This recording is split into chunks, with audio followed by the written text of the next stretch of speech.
नमस्कार दोस्तों, मैं हूं आपका दोस्त और होस्ट अमित और आज के इस कविता संदर्भ में आप सबका स्वागत करता हूं। और आज हम जिस कविता का पाठ करने वाले हैं वो बहुत ही एक विभिन्न प्रकार की कविता है और एक ऐसे चीज़ पे उसका निर्माण हुआ है जो हम सब भली भांति जानते हैं और उसको हमने काफ़ी जिया है। चाहे आप बचपन की यादें बोले, चाहे आप करंट जनरेशन की यातायात की एक बहुत ही सफल व्यवस्था।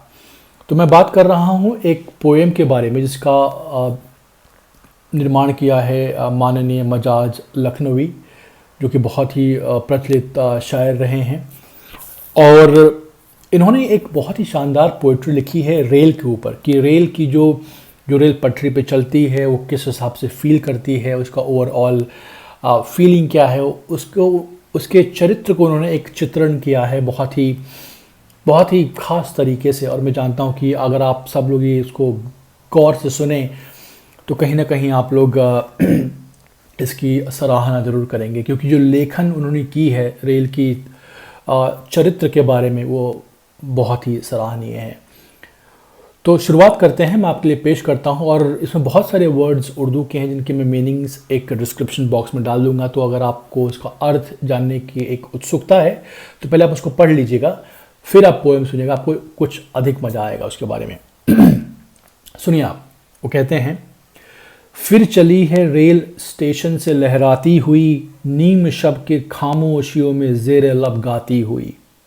फिर चली है रेल स्टेशन से लहराती हुई, नीम शब की खामोशियों में ज़ेर लब गाती हुई, डगमगाती झूमती सीटी बजाती खेलती, वादियों कोसर की ठंडी हवा खाती हुई।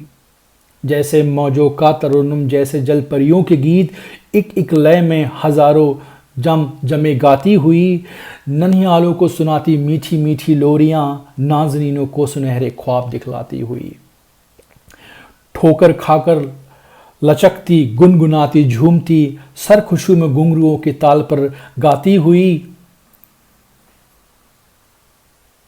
फिर चली है रेल देखो स्टेशन से लहराती हुई, रात की तारकियों में झिलमिलाती कांपती, पटरियों पे दूर तक सीमाब छलकाती हुई, जैसे आधी रात को निकली हो एक शाही बारात।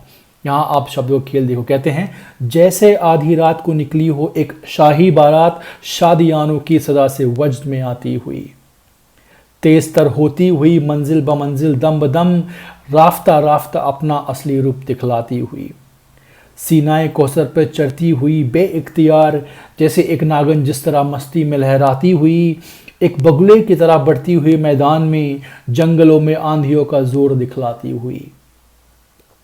छेड़ती एक वज्द के आलम में सजाए सरमदी, गैस के आलम में मुंह से आग बरसाती हुई, रेंगती मुड़ती मचलती तिलमिलाती हाफती, अपने दिल की आतिशे पिनाओं को भड़काती हुई। खुद बुद खुद रूठी हुई बिखरी हुई, शौर्य पहम से दिल ए गति को धड़काती हुई, पेश करती बीच नदी में चिराग का समा, साहिलों पे रेत के जर्रों को चमकाती हुई। मुंह में घुसती है सुरंग को यकायक दौड़कर, दनदनाती चीखती चिगाड़ती गाती हुई, एक मुजरिम की तरह सहमी हुई सिमटी हुई, एक मुफलिस की तरह सर्दी में थर्राती हुई। फिर चली है रेल देखो सीमा से डालती बहस चट्टानों पर हिकारत की नज़र, कोह पर हंसती फलक को आंख दिखलाती हुई, जद में कोई चीज आ जाए तो उसको पीस कर इत्तिका ए जिंदगी को राज बतलाती हुई। जोम पेशानियों सोहर पे ठोकर मारती, फिर सुबह रफ्तारियों के नाच दिखलाती हुई, एक सरकस फौज की सूरत आलम खोले हुए एक तूफानी गरज को साथ दर्राती हुई। हर कदम पर तोप की सी घन गरज के साथ साथ गोलियों की सनसनाहट की सदा आती हुई। फिर चली है रेल देखो, फिर चली है रेल स्टेशन से लहराती हुई, नीम शब की खामोशी में जोर लब गाती हुई। उम्मीद है आपको कविता बहुत पसंद आई होगी जैसे मैंने एंजॉय की पढ़ने में। और अगर आपको पसंद आती है तो कृपया करके हमें सब्सक्राइब कीजिए और हमसे गुफ्तगू आप बनाए रखिए, क्योंकि हमारा उद्देश्य इस चैनल के माध्यम से जो हमारी भाषा है उर्दू और हिंदी, जिसको मैं खुद बहन कहता हूँ एक दूसरे की, वो कहीं ना कहीं एक अपने मुकाम पे पहुंचनी चाहिए। जय हिंद, जय भारत।